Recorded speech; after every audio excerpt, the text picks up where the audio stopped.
নমস্কার বন্ধুরা, কেমন আছেন সবাই? আশা করি বেশ ভালো আছেন। তো আমার চ্যানেলে আপনাদের স্বাগত। আমি নিয়ে এসেছি আজ নতুন এক রেসিপি। আশা করছি আপনাদের সবার বেশ ভালো লাগবে। তো চলুন রেসিপিটা ঝটপট বানানো যাক। আমি এখানে প্রথমে কড়াইতে 2 চামচ সরিষার তেল দিয়েছি। ওতে দিয়েছি 5 ফোড়ন, এরপর দিয়েছি কারি পাতা, দিয়েছি কেটে রাখা কাঁচা লঙ্কা, দিয়ে দিচ্ছি 1 চামচ চিনি। এগুলোকে প্রায় 2 থেকে 3 সেকেন্ড মতো ভেজে নেওয়ার পর দিয়ে দিচ্ছি গ্রেট করে রাখা সেদ্ধ করা আলু। এরপর দিয়ে দিচ্ছি স্বাদ অনুযায়ী লবণ এবং 1/2 চামচ হলুদ গুঁড়ো দিয়ে খুব ভালোভাবে একটি পুর তৈরি করে নিয়েছি। এরপর আমি এখানে একটি পাত্রে 1 বাটি ময়দা নিয়েছি,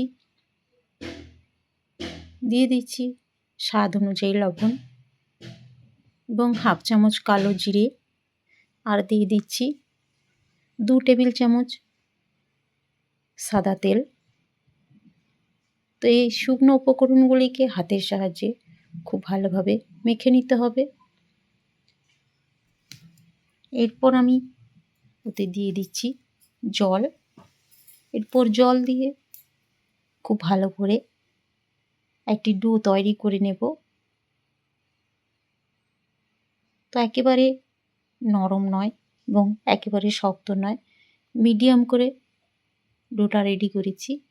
রেডি করে নেওয়ার পর ওখান থেকে কয়েকটা লেচি তৈরি করে নিয়েছি। লেচিগুলোকে এভাবে বেলে নেব। বেলে নেওয়ার পর ছুরির সাহায্যে 4-5টা এভাবে কেটে নিয়ে একটি চৌকো শেপ করব।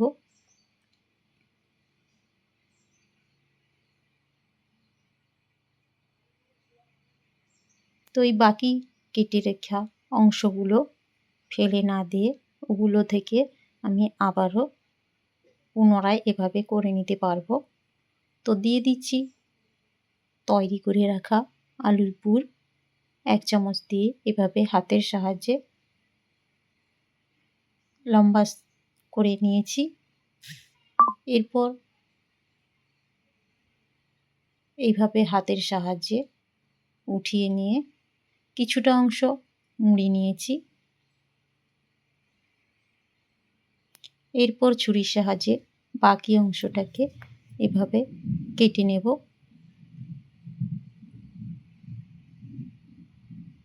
কেটে নেওয়ার পর ওই রোল করা অংশটাকে আবার ওর ওপর দিয়ে নিয়ে এসে এভাবে সাইডগুলোকে একটু ভাঁজ করে নিয়ে পরের অংশটায় এভাবে প্রবেশ করিয়ে দেব এবং ধারটাকে আমি একটু জল দিয়ে নিয়েছি যাতে খুলে না যায়। তো দেখতেই পাচ্ছেন কত সুন্দর একটা রেডি হয়ে গেছে। তো এভাবে আমি পুনরায় আবারও আপনাদের করে দেখিয়ে দিচ্ছি। তো এইভাবে রেসিপিগুলোকে তৈরি করে নিতে হবে।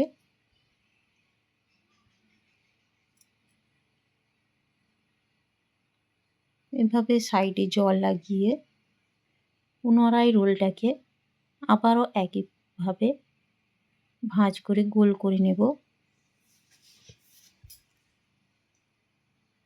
তো এইভাবে আমি সমস্ত লেচিগুলো থেকেই খুব সুন্দর করে তৈরি করে নেব। দেখতেই পাচ্ছেন সমস্তগুলো রেডি করে নিয়েছি।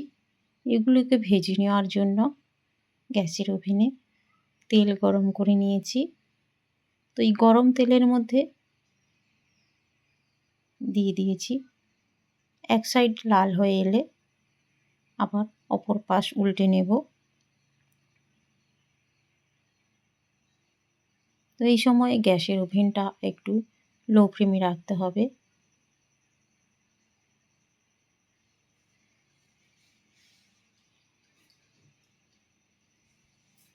এভাবে আমি সমস্ত নাস্তাগুলোকে ভেজে নিচ্ছি। তো আপনারা চাইলে বাড়িতে খুব কম সময়ের মধ্যে বানিয়ে নিতে পারেন। তো বাচ্চা থেকে বড় সবাই খুব পছন্দ করবে এবং চায়ের সাথে হলে তো আরও বেশ হয়। তো রেসিপিগুলো যদি ভালো লেগে থাকে অবশ্যই একটি লাইক করবে এবং চ্যানেলে নতুন হয়ে থাকলে চ্যানেলটিকে সাবস্ক্রাইব করবে, যাতে আরও নতুন নতুন ভিডিও নিয়ে আসতে পারি আপনাদের সামনে। তো এভাবেই আমার সঙ্গে থাকুন এবং সাপোর্ট করুন। তো সম্পূর্ণ রেসিপি দেখার জন্য আপনাদের অসংখ্য ধন্যবাদ। আবারও দেখা হচ্ছে নতুন কোনো রেসিপি নিয়ে। ততক্ষণ আপনারা সুস্থ থাকুন, ভালো থাকুন এবং এভাবেই আমার সাথে থাকুন।